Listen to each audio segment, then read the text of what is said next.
დილამშვიდობის საქართველოში 11 საათია და გაცემა დღის ნიუსრუმი ბრუნდება პირდაპირ ეთერში მე ლელა ბაღდავაძე ვარ დღევანდელ ეთერს კი დავით დარჩიაშვილი გახსნის გაცემის მეორე ნაწილში მელია გვარამიას კოალიციიდან მანუ წერეთელი შემოგვიერთდება სასაუბრო საკითხების ჩამონათვალი კი ფართოა დაწყებული პატრიარქობის 3 კანდიდატიდან რომელიც წმინდა სინოდმა გუშინდელ სხდომაზე დაასახელა დასრულებული იმით რა ღირს რეალურად საქართველოში კვერცხი და ხორცი მაშასა ჩვენი პირველი სტუმარი უკვე ნიუსრუმშია და ის უბრალოდ ერთ წუთში გვერდება იქამდე კი თვალი გადავავლოთ ბოლოს სიახლეებს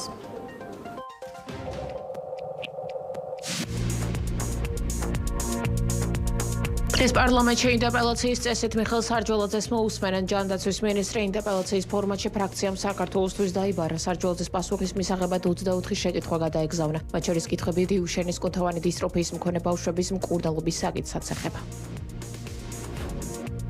მთავრობა ახალი მინისტრის თანამდებობას ქმნის და ამ ინიციატივას პარლამენტი სავარაუდოდ დღესვე დაამტკიცებს. საკანონმდებლო ცვლილებების მიხედვით მთავრობაში სამართალდამცავი უწყებების კოორდინაციის მიმართულებით სახელმწიფო მინისტრის პოსტი შეიქმნება, რომელსაც მამუკა მდინარაძე დაიკავებს. პროექტით გათვალისწინებულია, რომ მის საქმიანობას ადმინისტრაციულად და ფინანსურად მთავრობის ადმინისტრაცია უზრუნველყოფს.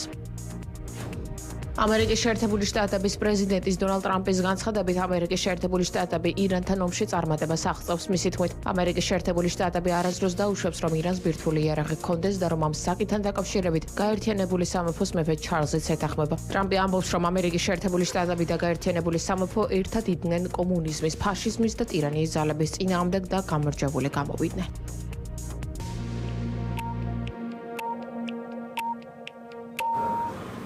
მაშასე კიდევ ერთხელ მოგესალმებით ეს არის დღის ნიუსრუმი და წარმოგიდგენთ ჩვენს პირველ სტუმარს ილიას სახელმწიფო უნივერსიტეტის პროფესორი დავით დარჩიაშვილი იმყოფება ჩვენთან ერთად გამარჯობა ბატონ დავით და მადლობა რომ გვესტუმრეთ ბატონ დავით პოლიტიკური საკითხები ოდნავ მოგვიანებით იქამდე იმ პროცესის შეფასებით მინდა დავიწყოთ რომელსაც საქართველოს ახალი პატრიარქის არჩევა ჰქვია და რომელსაც ქართული ეკლესია უკვე შეუდგა იცით რომ წმინდა სინოდმა გუშინდელ სხდომაზე პატრიარქობის 3 კანდიდატი გამოავლინა მეუფე შიო მეუფე იობი და მეუფე გრიგოლი საიდანაც ეს ეკლესია საბოლოოდ ერთ-ერთი მათგანი უხელმძღვანელობს. ხა იყო მოლოდინი რომ კანდიდატების შერჩევის პროცესი შესაძლოა ხმაურით წასულიყო, თუმცა რაც ვნახეთ, საკმაოდ წყნარად და მშვიდად მივიდა სინოდის შესაბამის გაწყვეტილებამდე, რისთვისაც მას რამდენიმე საათი, 4-5 საათი დასჭირდა საბოლოო ჯამში. აი რა პირველ რიგში რა დაგანახათ უშუალოდ გუშინდელმა დღემ და ამავე დროს რა გაქვთ სათქმელი იმ არჩევანზე, რომელიც სინოდმა ამ ეტაპზე უკვე გააკეთა, გულისხმობს სწორედ პატრიარქობის კანდიდატებად მეუფეების შიოს იობის და გრიგოლის დასახელებას.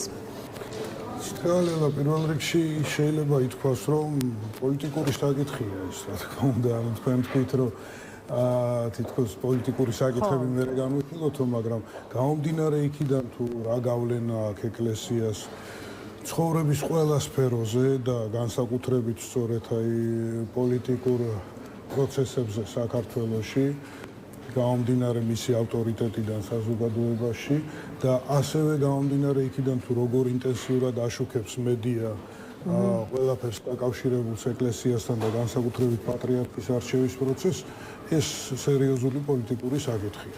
რა თქმა უნდა, ახლა ეკლესიას აქვს არაპოლიტიკური რაღაც ესქატოლოგიურ სფეროსთან დაკავშირებული ვთქვათ მხარეც თავის ცხოვრების, მაგრამ ნუ ამ ვთქვათ მიწაზე მისი როლი, მისი მოქმედება პოლიტიკურ რეზონანსს ქმნის ხოლმე და ამ შემთხვევაში ნუ რა შეიძლება ითქვას, შედეგები ისეთია, რომ თითქოს აღარავის ეკარება ეჭვი, რომ გადაწყვეტილება მიღებულია ხმების რაოდენობით.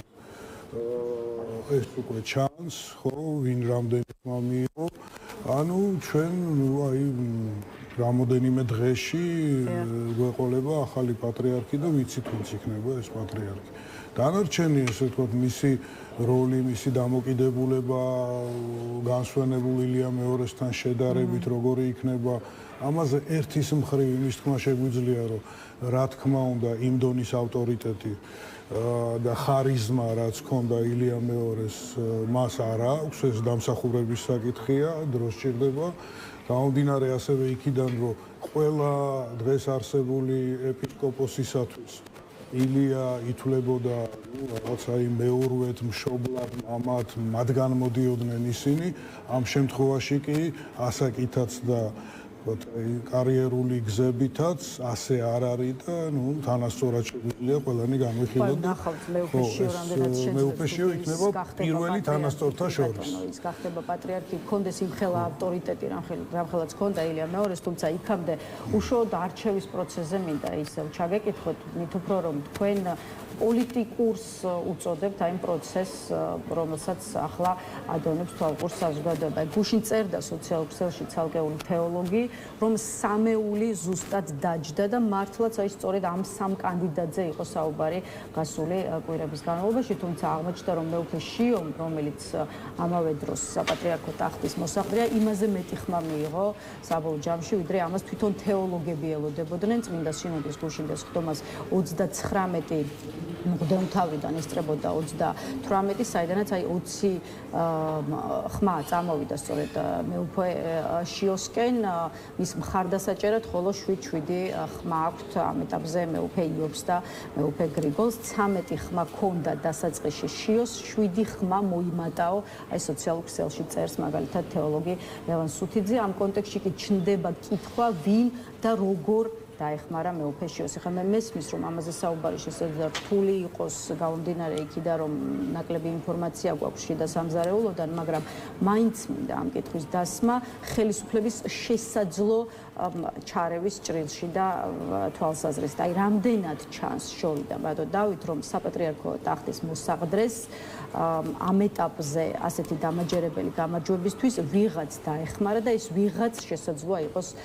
პოლიტიკური ხელისუფლება. კიდევ ერთხელ ამ კითხვის დასმა თუნდაც იმიტომ მინდა რომ ჯერთი მთელს ამ პროცესს ახლავს ეჭვი იმის თაობაზე რომ ქართული ოცნება ეკლესიის შიდა ამბებში ხელს აქტიურად აფათურებს, მაგრამ აი სხვების შეფასებებსაც რომ თავი დავანებოთ, თქვენც ფიქრობთ რომ პოლიტიკურ საკითხად უნდა მოხდეს ამ პროცესის შეფასება და განხილვა. ასეთია ისევ მეორე გამომდინარე იქიდან რომ საპატრიარქოს რეგულარული გავლენა ქვეყანაში მიმდინარე პროცესებზე არის ძალიან მაღალი და ასეთ დროს რიგი თეორიებით შეიძლება მივიჩნიოთ რომ საპატრიარქოს ხელმძღვანელობა არის პოლიტიკური ელიტის ნაწილი. ანუ პოლიტიკური ელიტა არ გაიგება ამ აკადემიურ სივრცეში რითიც ვარ დაკავებული მარტო პარტიებად ან მარტო ხელისუფლებად, ხო? მასში შეიძლება იგულისხმებოდეს ყველა, ვისაც რეგულარულად გავლენა აქვს პოლიტიკურ პროცესებზე და აქვს და შესაბამისად რაღაც ესე ვთქვათ სიმპათია, ანტიპათიები, ჯგუფები და ამ ჯგუფების მერე კავშირები გარეთ ეკლესიაში იყო, არის და იქნება. ხო და ზუსტად რა დაჯგუფებებია, ვინ ვისთან არის უფრო ახლოს, როგორც შიგნით მეუფეებს შორის, ისე გარეთ სახელისუფლებო თუ სხვა ტიპის გავლენიან ჯგუფებთან, ხო, იგივე ბიზნესთან. ამას ისეთი სპეციალური კვლევა უნდა, რასაც აი კრემლინოლოგიის ანალოგით დავარქმევდი პატრიარქიოლოგიას და ეხლა მე არა ვარ ამით დაკავებული, ამიტომ არ ვიცი, მაგრამ მე მგონი აი რასაც ვუყურებ, რომ ხელისუფლების ჩარევა შესაბამისად იმ თვალსაზრისით, რომ აი მათ ვინც უნდა ის გახდეს პატრიარქი, იყო ირიბი და დელიკატური, როგორადაც ჩანს. ანუ ეს შეიძლება ვინმეს ჰქონდა მოლოდინი, რომ სუსის ოფიცრები პირდაპირ ირბენდნენ, იქ არა, ასე არ მომხდარა, მაგრამ კომუნიკაციის ბევრად უფრო დახვეწილი საშუალებებიც არსებობს და ეს ეს საშუალებები გამოყენებული იყო. შეიძლება შუამავლებით, ადამიანებით, ვისაც გავლენა აქვს, თქვათ, ეკონომიკურ სფეროში, ხელისუფლებასთანაც კარგად არის და ეკლესიასთანაც ტრადიციულად კარგად არის. აი, ამ ადამიანთა კომუნიკაციის მეშვეობით მოხერხდა ის, რომ აი ამდენი ხმა დააგროვა სწორედ. ბატონ დავით, არა მხოლოდ იმის შესახებ გვესმის აქტიურად განცხადებები, რომ პატრიარქის პოზიციაზე მეუფე შიოს ლობირებს ქართული ოცნება, არამედ საზოგადოების გარკვეულ ნაწილს მის რუსეთთან კავშირების თაობაზეც აქვს ეჭვი, ისე როგორც არის ვარაუდი, რომ მოსკოვი უშუალოდ საქართველოს ახალი პატრიარქის არჩევის პროცესშიც ერევა. აი, ახლა უკვე გითხარით, რუსეთს რა კავშირი შეიძლება ჰქონდეს იმ პროცესზე, რასაც სწორედ ახლა ამ დღეებში ვადევნებთ თვალს და ეს პროცესი, როგორც გითხრეს, მაისის შუა რიცხვებამდე გაგრძელდება და რამდენად გაიზიარებთ მაგალითად და ანალიტიკოს ლელა ჯეჯელავას პოზიციას, რომელიც ფიქრობს, რომ აი გუშინ წმინდა სინოდის სხდომაზე ჩატარდა სპეცოპერაცია კარგად გათვლილი კომბინაციით, რის შედეგადაც საქართველოს ეკლესია იქნება რუსეთის გავლენის ქვეშ. სპეცოპერაცია ცოტა ისეთი მეტაფორული გამოთქმა არის, ხო, იმიტომ რომ მაინც სხვა ასოციაციებს იწვევს, ხო, სპეცოპერაცია რაღაც სამსახურების წარმომადგენლებთან ასოცირდება.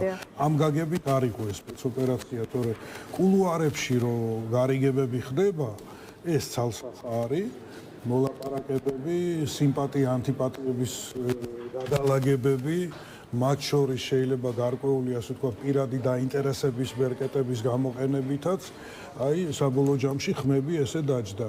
და რაც შეეხება აი რუსეთთან კავშირებს, ნუ ეს ერთის მხრივ ცალსახარი, იმიტომ რომ მეუფე შიომ განათლება მიიღო რუსეთში, უმაღლესი საეკლესიო განათლება. მაგრამ ეს რამდენად ნიშნავს თავის მხრივ კავშირებს მოსკოვთან? შესაბამისად, მას აქვს პიროვნული კავშირები რუსეთის მღვდელმთავრებთან, იერარქებთან, რუსეთის მართლმადიდებლური ეკლესიისა, მაგრამ ეს პირდაპირ ითარგმნება რაღაცა დაქვემდებარებად თუ არა, საკმაოდ ისეთი საჩოთირო საკითხია და მე არ გამოურიცხავ, რომ ახალმა თანამდებობამ ამ ადამიანს უბიძგოს მეტი და მეტი ავტონომიის სურვილისაკენ და მოთხოვნისაკენ, იმიტომ რომ თანამდებობას სკამს თავისი იდენტობა ახლავს.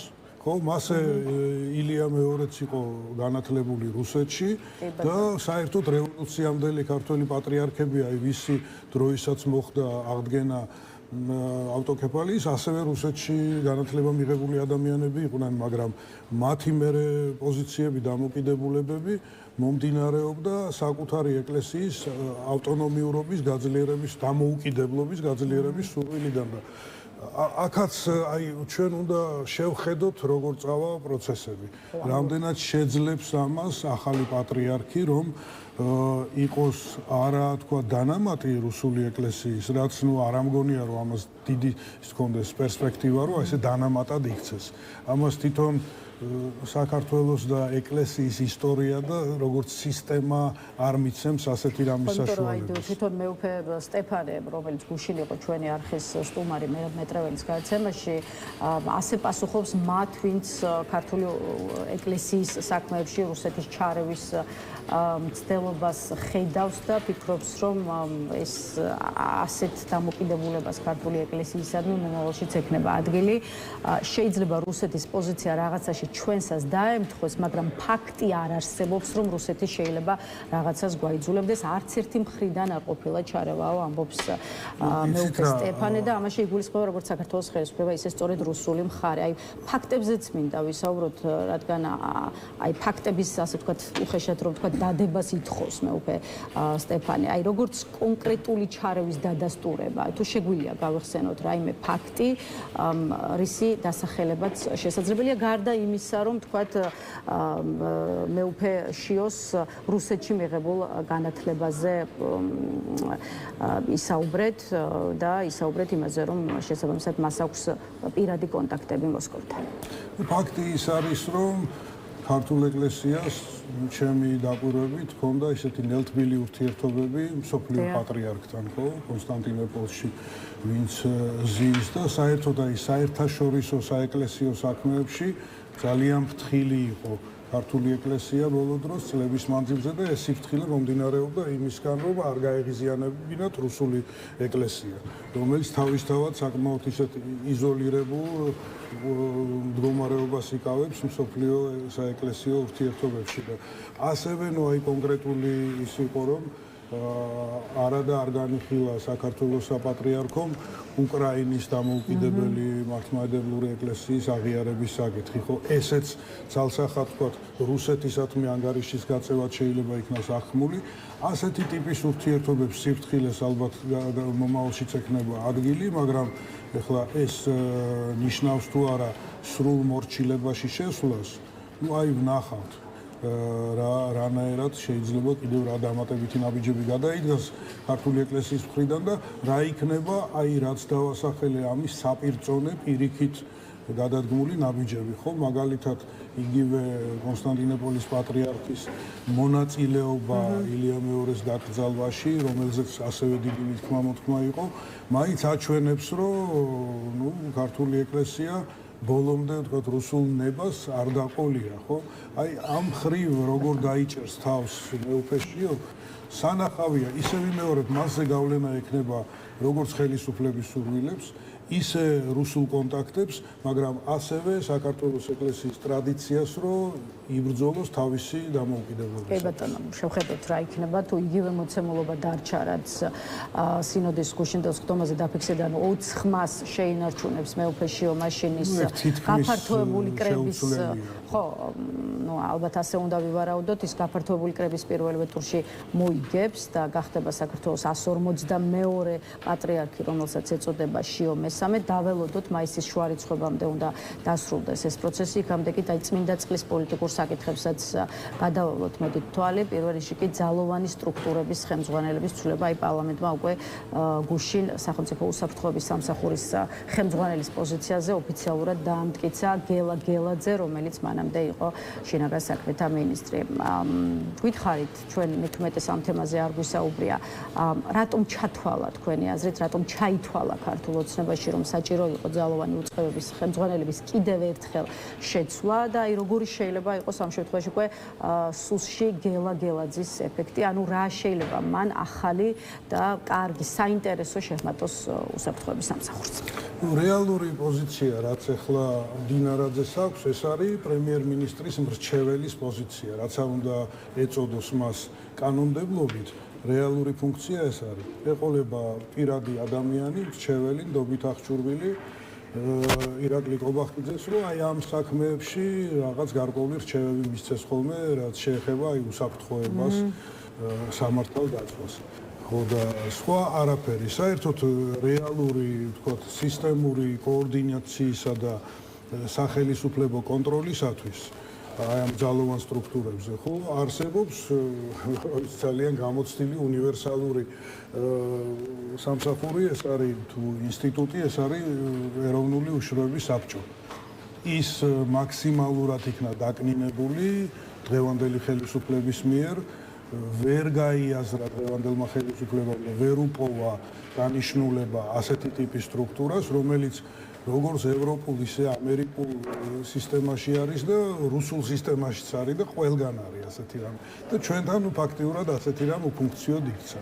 და ახლა ამ პიროვნებაზე იქნება თითქოს მინდობილი, რამდენად მას ექნება რეალურად შესაძლებლობა, რომ ვინმე აკონტროლოს, ვინმე აკოორდინიროს, მე ძალიან ეჩვენეპარება და ამავე დროს ეს პროცესი აჩვენებს, რომ საქართველოში ხშირი ცვლილებები ამ ძალოვან ბლოკში, უსაფრთხოების ბლოკში გამოწვეულია არაიმე პოლიტიკური ორიენტაციის შეცვლით ან რაღაცა, ასე ვთქვათ, რევიზიით საგარეო და უსაფრთხოების პოლიტიკაში, არამედ პიროვნული მოტივებით.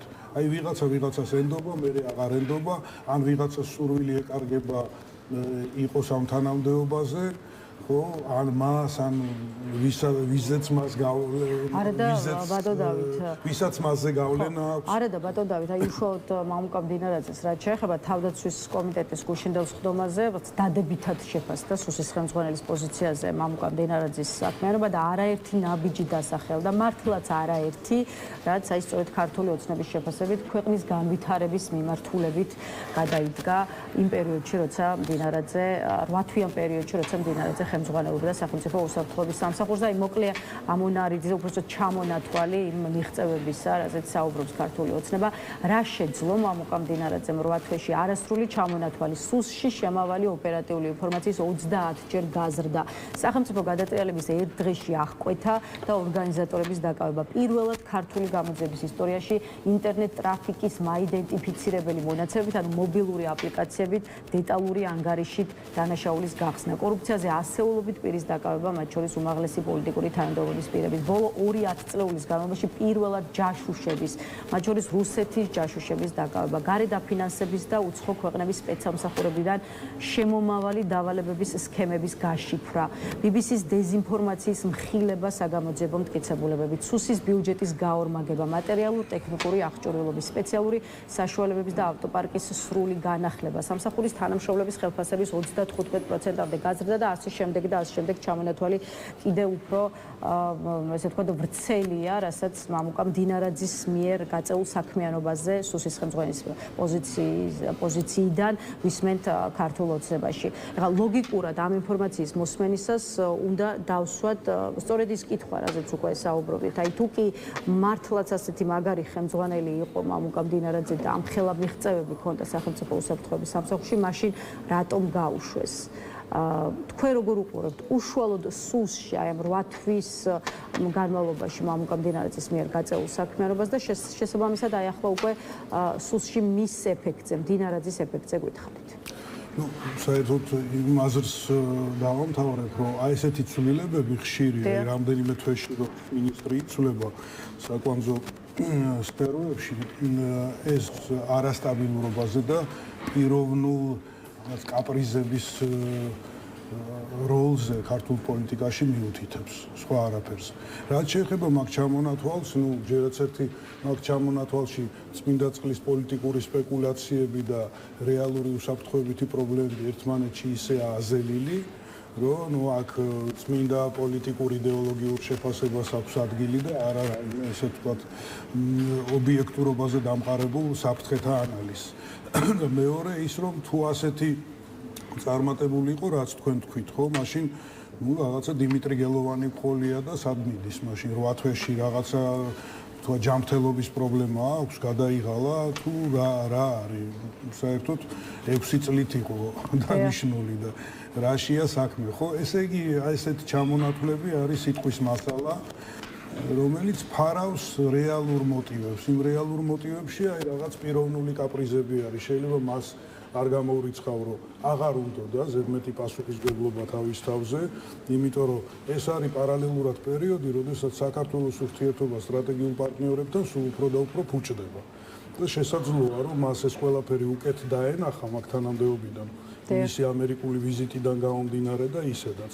და უბრალოდ აღარ დომებოდა, მაგრამ ეს აღარ დომებოდა მარტო მათ ნებაზე არ არის, ხო, აქ სხვა წვეთს ვის სად რა უნდა უმდოდეს და ვირა თანამდებობაზე უნდა იჯდეს და ან მან მოახერხა დაერწმუნებინა ის სხვა რომ იქნებ დაასვენონ ან იმ სხვას გაუჩნდა მის მიმართ ასევე ეჭვები, ხო? ლაპარაკი არის რომ რეალურად გავლენები ამ სფეროზეც და ზოგადად ქვეყნის პოლიტიკაზეც აქვს ბიძინა ივანიშვილს.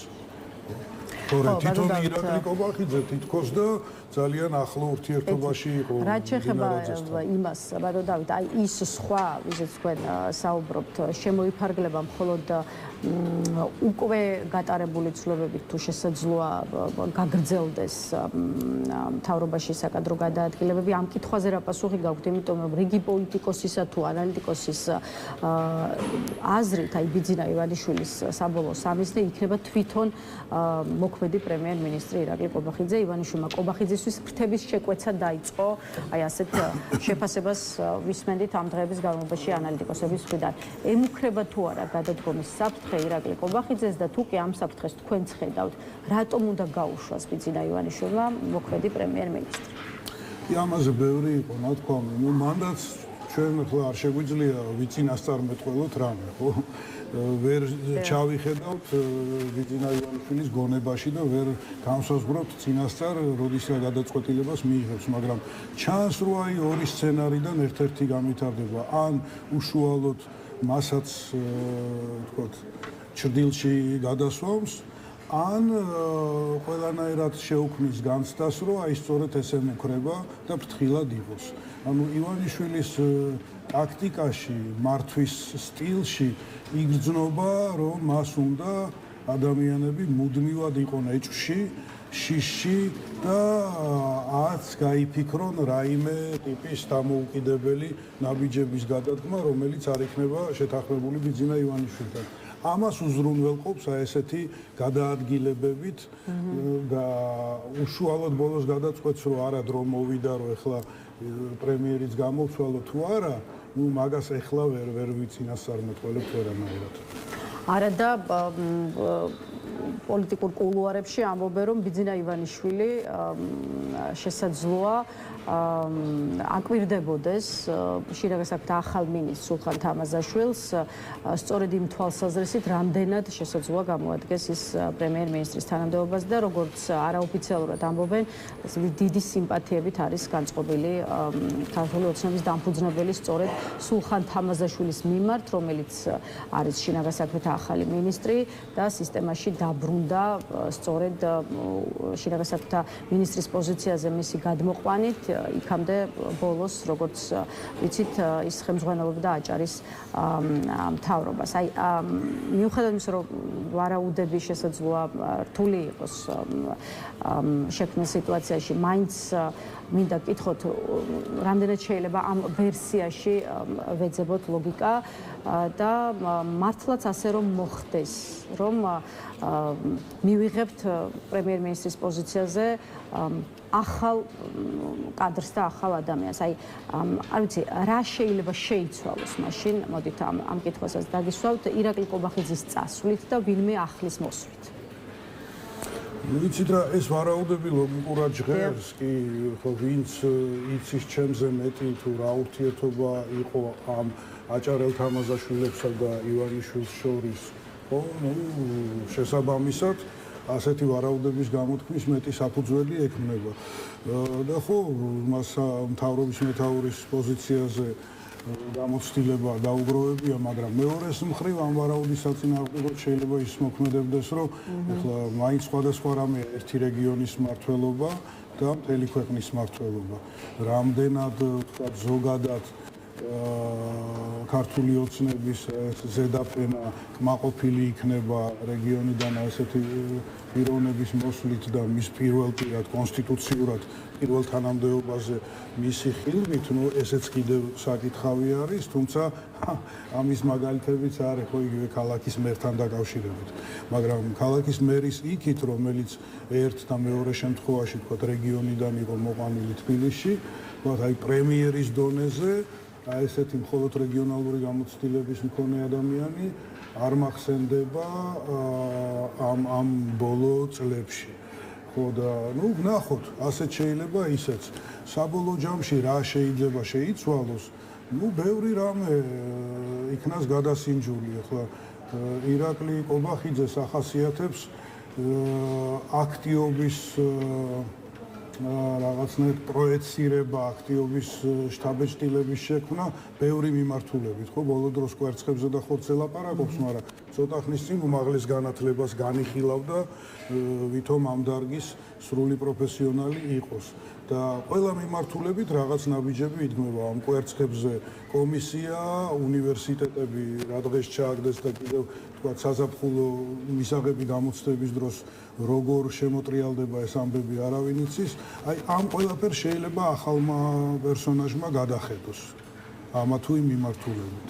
სხვა ადამიანების რჩევებს მოусმინოს მან და სხვა ნაბიჯები გადადგას. დაველოდოთ მივა თუ არა პროცესი უშუალოდ პრემიერ-მინისტრის ცვლილებამდე, იქამდე კი ბოლო კითხვას დაგისვავთ და ახლა ეს ბოლო რამდენიმე წუთი ოპოზიციაზე, კონკრეტულად კი ოპოზიციურ ალიანსზე მინდა რომ ვისაუბროთ და სწორედ ამ ალიანსის შესახებ გაგვიზიაროთ თქვენი პოზიცია, ალიანსზე, სადაც შიდა დაპირისპირებებს ადევნებს პერიოდულად თვალყურს საზოგადოება, არა და ურთიერთწინააღმდეგ წასვლა ოპოზიციურ ძალებს შორის, მაშინ, როდესაც აი დაახლოებით 2 თვის წინ და ჯერ 2 თვეც არ არის გასული 2 მაისს გახდება 2 თვე ერთიანი ძალებით ბრძოლაზე შეთანხმდა ეს ოპოზიციური ალიანსი. აი ბოლო შემთხვევაში დაპირისპირება მიხეილ სააკაშვილის მიერ სოციალურ ქსელში გამოქვეყნებულ განცხადებას მოჰყვა, სადაც სააკაშვილმა ოპოზიცია იმ საფუძვლით გააკრიტიკა, რომ რეგიონებში ცხოვრება მოქალაქეებთან არ აქვთ ოპოზიციურ ძალებს აქტიური შეხვედრები და კომუნიკაცია. ხა ბევრმა შესაძლოა გაიზიაროს კიდეც მიხეილ სააკაშვილის განცხადების ეს პათოსი, ვიცი რომ ოპოზიციას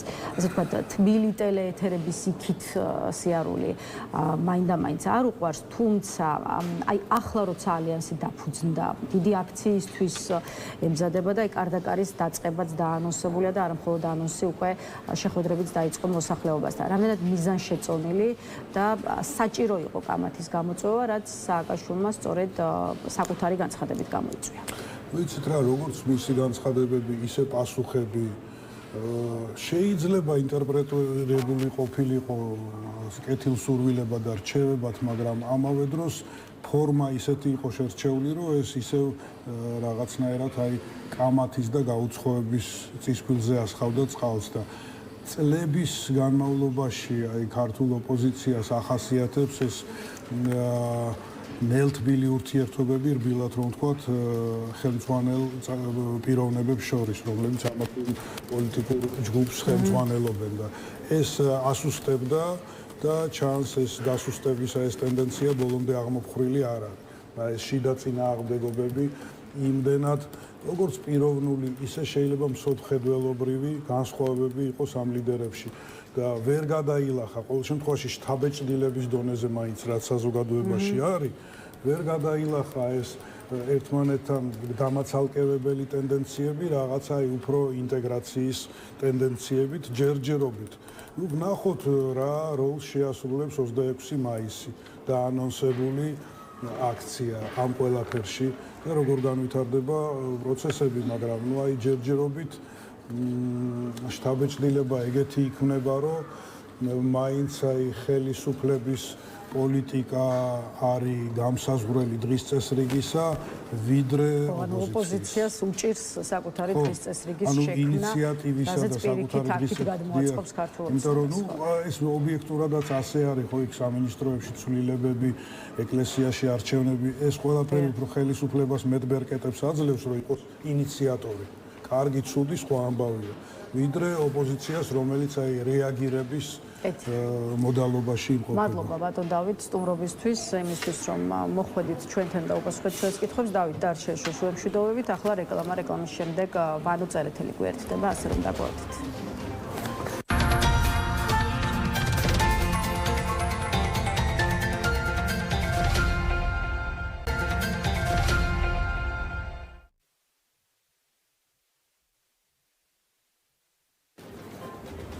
მაშასე რეკლამა დასრულებულია, ბრუნდებით პირდაპირ ეთერში და წარმოგიდგენთ ჩვენს კიდევ ერთ სტუმარს, კოალიცია ცვლილებისთვის ერთ-ერთი ლიდერი ვანო წერეთელი შემოგვერთდა. გამარჯობა ბატონ ვანო და მადლობა რომ გვესწრებთ.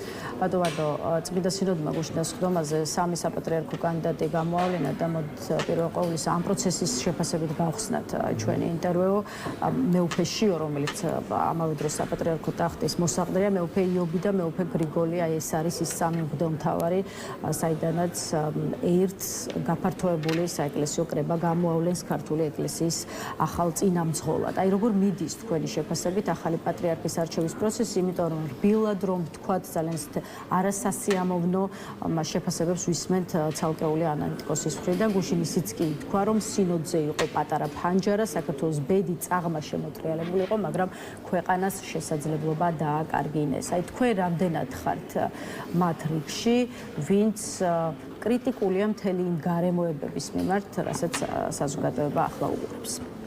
კი, მიესალმები ტელემაყურებელს. ფაქტი ერთია, რომ ეს არის უმნიშვნელოვანესი პერიოდი საქართველოს ისტორიაში, არა მხოლოდ საქართველოს ეკლესიის, არამედ ზოგადად, რადგანაც ჩვენ ვიცით, რომ ამ ინსტიტუციას ძალიან დიდი გავლენა აქვს.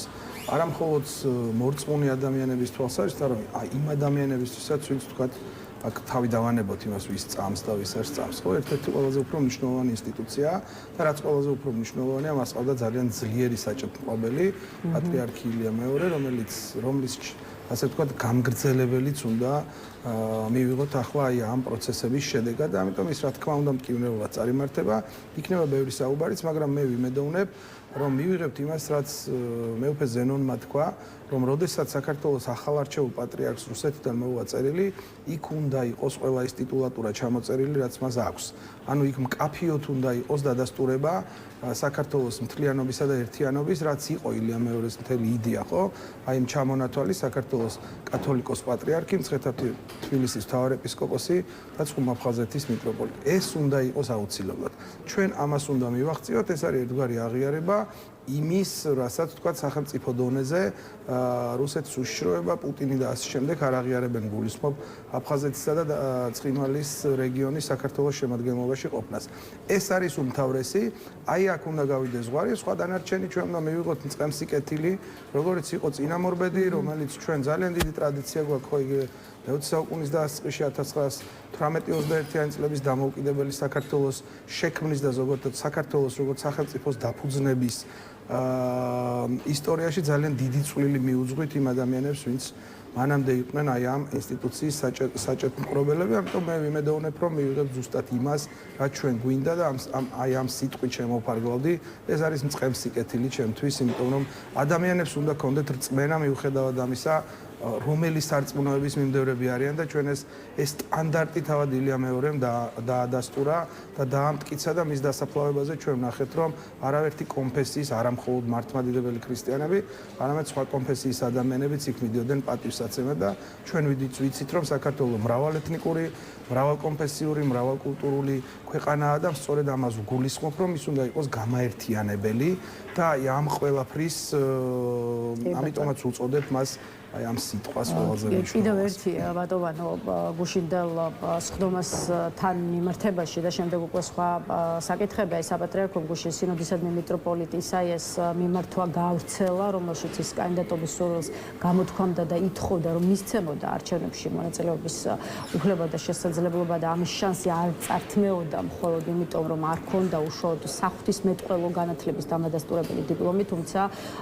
როგორც აღმოჩნდა მიტროპოლიტს ამაზე ეთქვა უარი, ამ განწყობილების კრიტიკის მიზეზია წმინდა სინოდი, ისმის შეფასებები, რომ აი მიზანმიმართულად მოხდა საარჩევნო პროცესიდან იმ კანდიდატების ჩამოშორება, რომელსაც შესაძლოა ქონოდა პატრიარქობის მაღალი შანსი. აი ამ გადაწყვეტილებას როგორ უყურებთ და შემდეგ უკვე სხვა თემები, თქვენ თუ ხართ შეფასებებში ასეთი მკაცრი სინოდის მიმართ, როცა საქმე ეხება ამ შემთხვევაში უკვე მიტროპოლიტ ისაიასთვის არჩევნებში მონაწილეობისთვის უარს. ზედმეტ პასუხისმგებლობას საკუთარ თავზე არ ავიღებ მხოლოდ იმიტომ, რომ მე არ ვარ ამ მიმართულების სპეციალისტი, ამიტომ არსებობს რაღაც წესები, შესაძლებელია მეტი დათბობა ყოფილიყო ამ მიმართულებით, მაგრამ ეს ასე არ მოხდა და ჩვენ არ გვაქვს უფლება, რომ ჩავერიოთ საპატრიარქოს შიდა წესების დადგენაში, იმ თამაშის წესების დადგენაში, რომელმაც უნდა გამოავლინოს ის, რაზედაც ჩვენ ვისაუბრეთ. ამიტომ მე ვფიქრობ, რომ აი ამ ეს საუბრები აუცილებლად იქნება, კიდევ ერთხელ გავიმეორებ, იმიტომ რომ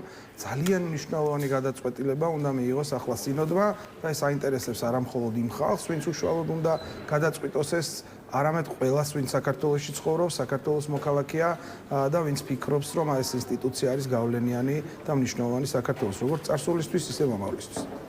ეთელი გადავიდეთ სხვა საკითხებზე და ახლა უკვე პრობლემა, რომელიც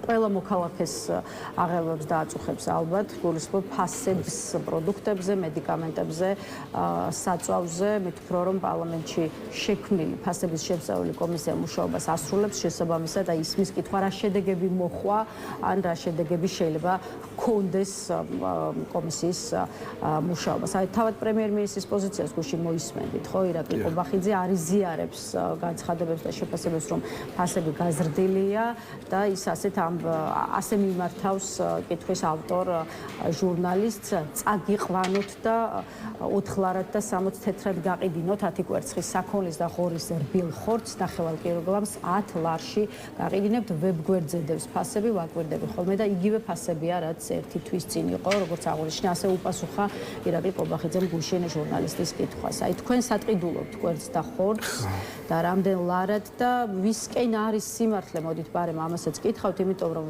ხედავთ რას ხელისუფლება და ოპოზიცია პროპაგანდაში ერთმანეთს ადანაშაულებთ, როცა საქმე ეხება სწორედ ფასებს, პროდუქტებზე, მედიკამენტებსა და საწვავზე. ირაკლი კობახიძე თითქმის ყოველდღიურად ამტკიცებს, რომ ის არალეგიტიმურია, არა მხოლოდ იმიტომ, რომ არჩევნები მოიპარეს თავის დროზე 2024 წელს გულისხმობ და არა მხოლოდ იმიტომ, რომ ის დასავლეთ საშუალებს საქართველოს, არამედ იმ თვალსაზრისით, რომ ის ამ ქვეყანაში არ ცხოვრობს. მას საერთოდ არ იცის რა ხდება ამ ქვეყანაში.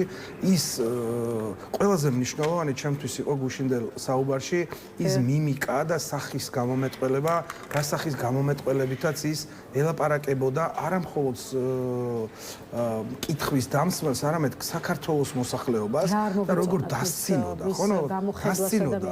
ნახეთ, დასცინოდა ქართულ ხალხს, რომლის უმრავლესობას ათლარიანი რომც იყოს, ხორცი იმის ყიდვის შესაძლებლობაც კი არ აქვს. და მეორე მხრივ მან არ იცის განსხვავებაც კი ღორის ხორცსა და საქონლის ხორცს შორის.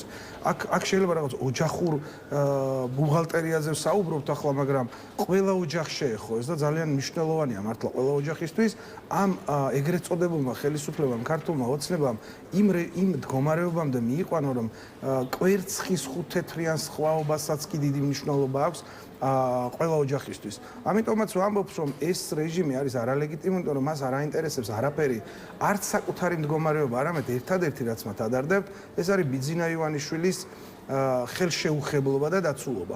ანუ ისინი ემსახურებიან ბიძინა ივანიშვილს და სხვა ყველა საქმე აბსოლუტურად მეორე ხარისხოვანია. დარწმუნებული ვარ, კარგად მცხოვრები კობახიძე, რომელსაც აქვს ძალიან ბევრი ხელფასი და ოჯახის თვალსაზრისითაც მისი ბიუჯეტი საერთოდ არ ითვალისწინებს და საერთოდ არ აინტერესებს, არ დარდობს იმაზე რა ღირს. ეს იყო უბრალოდ მართლა დამცინავი ტონი, მას გონია რომ ამით მიმართა კითხვის დამსმელს არა და ძალიან კარგად იცის ვისაც მიმართა, ხო? ქვეყანაში სადაც არ ვიცი, ყოველდღიურად იზრდება აქედან ეკონომიკური მიზნებით წამსულელთა რიცხვი, ხო? ოჯახის წევრები ანამიდიან ადამიანები, სკოლის მოსწავლეები წაიყვანეს აქედან, რატომ? აღარ არის შანსი აქ უკეთესად ცხოვრების. შანსი აღარ არსებობს ეკონომიკური სიდუხჭირის დაძლევის. ყველამ ძალიან კარგად იცის ამას, არ ჭირდება არც ეკონომიკა, არც ბუღალტერია, მაცივარი არის ყველაფრის მაჩვენებელი. აბსოლუტურად შეუსაბამოა, ხო რაზე ვლაპარაკობ? ის ადამიანებს ეუბნება, რომ წამოდით მე თქვენ რაღაცას გაყიდინებთ, სადაც 250 ლარია მინიმუმი განსაზღვრული. როგორ უნდა იყოს ეს და სად უნდა აყიდინოს? მე მომხრე ვარ იმის, რომ ძალიან დიდი აქცია მოეწყოს, თუნდაც ამის, რომ წავიდეთ და ვიყიდოთ. სად ყიდულობს ეს ადამიანი? უნდა აუცილებლად უნდა აეხადოს ყველაფერს ამას ფარდა. ჩვენ ბრაზდებით მაინც, ანუ ვინც თქვათ არ აღიქვამს ამ ადამიანებს ხელისუფლებად, მაგრამ მე მიმართავ იმ ადამიანებს, მათ შორის ჩემ მეგობრებსაც, ნაცნობებსაც, ვინც კიდევ დარჩა ისეთები, ვინც ბოდიში ამ რუსულ გამოთქმაზე აპრავებენ ამ ქართული ოცნების ხელისუფლებაში ყოფნას და რაღაც ახსნებს კიდე ეძებენ იმ გამოსავალთან დაკავშირებით სხვადასხვა საკითხებთან. ვერ ხედავენ, რომ ეს ადამიანები უბრალოდ ყველაფერს აკეთებენ მხოლოდ და მხოლოდ იმიტომ, რომ მოგვატყუონ. ყოველი მეორე დღე თენდება იმით, რომ ახალ ტყუილს აწყობენ და რაც ყველაზე მნიშვნელოვანია, ჩვენ, ოდესაც ახლა უნდა ვითარდებოდეთ, ოდესაც ჩვენს გარშემო ეკონომიკური ყველაფერი კარგად უნდა მიდიოდეს, იმიტომ რომ დასავლეთთან გაცილებით ახლა უნდა ვიყოთ. აქ მდგომარეობა კარგად უნდა ვიყენებდეთ იმას, რომ ვართ შუაში, აღმოსავლეთსა და დასავლეთს შორის, იგივე ჩინეთს, იგივე ჩვენს მეზობელ ქვეყნებს, ხო, აზერბაიჯანს, სომხეთს, დღეს თურქეთსა და სომხეთს შორის ეკონომიკურ კავშირებს ახალ ფაზაზე გადადიან. ამის გათვალისწინების მიუხედავად ჩვენ მივდივართ ყოველდღიურად უკან და ვლაპარაკობთ იმაზე 10 ლარი ღირს. კონფრონტაციით ვართ დაკავებული რა თქმა უნდა და ეს არ არის მხოლოდ პოლიტიკური საკითხი, მეგობრებო, ეს არის ძალიან მნიშვნელოვანი. ჩვენ მთლიანად ვიყავით, ეს სხვანაირად ვერ იქნება. მოდი მეგობრებო, კითხვა დავსვათ, იმიტომ რომ ჩვენი ყველაზე მნიშვნელოვანი პარტნიორები იყო დასავლეთი. ახლა როდესაც ჩვენ პოლიტიკურ ცხოვრებას აჩერებ დასავლეთთან, ავტომატურად ამას მოყვება არა მხოლოდ დასავლეთთან ეკონომიკური ურთიერთობების გაფუჭება, არამედ სხვა ქვეყნებთანაც. რატომ? იმიტომ რომ შენ თუ შენ ყველაზე მნიშვნელოვან პარტნიორებს ღალატობ, არავინ შენთან ურთიერთობას არ დაამყარებს. მოდი ვნახოთ და კითხვა დავსვათ, ერთ სიტყვი აუცილებლად, რა ეკონომიკური პლუსი მოგვიტანა თუნდაც ჩინეთში სიარულმა, თუნდაც ირანში სიარულმა, თუნდაც სხვა ქვეყნებში? არა, არც არაფერი. რატომ? იმიტომ რომ თელი სამყარო და ჩვენ თავსაც აღვიქვამთ იმად, რასაც ის გვართმევს. ანუ თუ არ ვართ დასავლეთთან, მაშინ ვართ რუსეთთან, ხოლო რუსეთთან ყოფი საქართველო არავის აინტერესებს. ამიტომ არის თუ არ ვართ დასავლეთი, მაშინ შენ იქნები ტერიტორია. ეს არის თვითახმა. თუ ჩვენ დავკარგავთ შავი ზღვის კონტროლს, როგორც თავარ მექანიზმს იმისა, რომ ჩვენი ეკონომიკა ამას დაეფუძნოს, ჩვენ არ გვაქვს ნავთობი, არ გვაქვს სხვა შესაძლებლობა, ორი რამ განავითარებს საქართველოს. ეს არის შავი ზღვა, როგორც გასაღები და დამაკავშირებელი დასავლეთისა და აღმოსავლეთის და მეორე ეს არის განათლება. ცოდნის ეკონომიკა და ერთსაც და მეორესაც ეს ადამიანები ანგრევენ. ამიტომ ყოველდღიურად გაძვირდება კვერცხი, ყოველდღიურად გაძვირდება ხორცი და ყოველდღიურად მოუწევს ეგრეთ წოდებულ ხელისუფალს ამ ტყუილების თქმა. უბრალოდ ჩვენ ამაზე ბევრი უნდა ვილაპარაკოთ. აუცილებლად უნდა ვილაპარაკოთ და ის ბრაზი, რომელიც ანუ ფასების შემსწავლელი კომისია მუშაობას ისე დაასრულებს, რომ არც არაფერი შეიცვლება. არ შეიცვლება უარესობისკენ, იმიტომ რომ მათ არ აქვს მექანიზმი. რა მექანიზმი? თქვენ აი ჟურნალისტი ბრძანდებით, რამე ნახეთ, თუნდაც სისულელე, მაგრამ მაინც რამე მექანიზმზე არის საუბარი, რომ ეს ასე შეიძლება გახდეს. ეკონომიკა ასე არ მუშაობს. ვერიკაშვილი ალბათ რომ აქვთ გეგმა და ამ გეგმის გეგმა განათლების განვითარებისაც აქვს, მაგრამ არ არსებობს. წელიწადი გადის აქ, რაც დაიწყეს განათლების რეფორმა და ერთი დაწერილი არ არსებობს არაფერი. ზუსტად იგივე გეგმა ექნებათ მათაც. ამიტომ ჩვენ უნდა ველოდოთ უფრო და უფრო მეტ უარეს და ამიტომაც ვამბობთ, რომ ბრაზი მეგობრებო, უნდა გადაიზარდოს ზალაში და 26 მაისს უნდა ვიყოთ ბევრნი. არა იმიტომ რომ რაღაც ვითამაშოთ, არამედ ბიძინა ივანიშვილს დავანახოთ, რომ ჩვენ არ შეურიგდებით სწორედ იმას, რომ ჯერ ერთი აძვირონ პროდუქტები და მეორე მხრივ ხელფასები იზარდონ თვითონ და აკეთონ შავი ფული, რომლის საფუძველზეც 10 ლარი იქნება ხორცი 100 თუ 250, არ გაუჭირდება ყიდვა. ხოლო ჩვეულებრივ ხარს თუნდაც იმ 10 ლარიანი ხორცის ყიდვაც კი არ შეუძლია. რაზე ვლაპარაკობთ საერთოდ? ქართველ ადამიანს აღარ შეუძლია მართლა გულწრფელად ვამბობ, აი არაფერი დასამალი აღარ არის. ახლა ვიარე რაღაცა პერიოდი სოფლებში და ხინკლის ჭამა აღარ შეგვიძლია, რომ მეგობრის დაპატიჟებ ქართულ კაცს აღარ შეუძლია, რომ მეგობარი დაპატიჟოს უბრალოდ იქ, სადაც უნდა რომ დაპატიჟოს. სახში სტუმრის მიღებისა და გასტუმრების შესაძლებლობა აღარ აქვს. ვთქვით რას ვამბობ, ამ დონეზე დაიყვანეს და მე ვიცი რომ ბრაზი არსებობს, თქვენც იცით რომ ბრაზი არსებობს და თავად ბიძინა ივანიშვილმაც ძალიან კარგად იცის რომ ეს ბრაზი არსებობს. მაის რუსთაველზე ბევრი ადამიანი გამოვა და აქვე ხა ამ აქციის მთავარი ორგანიზატორი ოპოზიციური ალიანსია და თქვენზეც ჩაგეკითხებით რამდენად ახერხებთ აი შიდა დაპირისპირების პროცედურა შიდა დაპირისპირებასთან დაკავშირებული პრობლემის მოგვარებას, რასაც საზოგადოება საკმაოდ ხშირად ხედავს. სხვა შორის 2-3 დღეა აღარ გიჩხუბიათ, ეს კარგის ნიშანი ხომ არ შეიძლება იყოს. მოდით ერთი რამე ვთქვათ, მე არ მინდა ამას ზედმეტად გავამარტივო ეს საკითხი და რა თქმა უნდა რთული არ უნდა არსებობდეს ეს, მაგრამ მოდით ვთქვათ ასე, რომ საქართველოს ისტორიაში არის პირველად, როდესაც გამოკვეთილი ლიდერების გარეშე საზოგადოების მობილიზება უნდა მოახერხოს ძალიან ჭრელმა პოლიტიკურმა ისტაბლიშმენტმა, რომელმაც თავი მოიყარა ალიანსში და რომელიც და ასევე იმ ხალხმაც კი, ვინც დარჩა ამ ალიანსის გარეშე. ერთი რაც ყველაზე მნიშვნელოვანია ჩემთვის ამ შიდა ბატალიებში, რაც გარეთ შეიძლება უფრო მტკივნეულად აღიქმება და ხალხს უნდა იხილოს, თქვა და ეს არის ალიანსის თითოეული წევრის სამუშაო გეგმა და წესებით სწორედ ამის გამოა დაწერილი, რომ მეტი საერთოობა და მეტი აქცენტი, ასე ვთქვათ, მტერზე და მე მტერს უწოდებ ბიძინა ივანიშვილს, იმიტომ რომ ის რუსეთის წარმომადგენელია საქართველოში ამ შემთხვევაში, ის არ არის ქართველი პოლიტიკოსი, ამიტომ ამ მტერთან წინააღმდეგობაში მეტი დრო უნდა იხარჯებოდეს, თუმცა მე მაინც ვიტყვი, რომ ეს არის ლოგიკურ ნორმალური რა თვალსაზრისით იცით რთულია ასეთი ჭრელი ისტაბლიშმენტის გაერთიანება, თუმცა ჩვენ რაც ყველაზე მნიშვნელოვანია არ გაწყვეტილა ურთიერთობა ყოველდღიური, ჩვენ ვაგრძელებთ მუშაობას, გუშინ იყო შეხვედრა ქუთაისში, დღეს იქნება ბათუმში და ეს არ დასრულდება მანამ, სანამ ჩვენ სათქმელს, თავარ სათქმელს რომ აი ეს ბრაზი, რომელიც ხალხშია დაგროვილი, ვაქციოთ ძალად და 26 მაისს მოვიყაროთ, თავი არ დამთავრდება.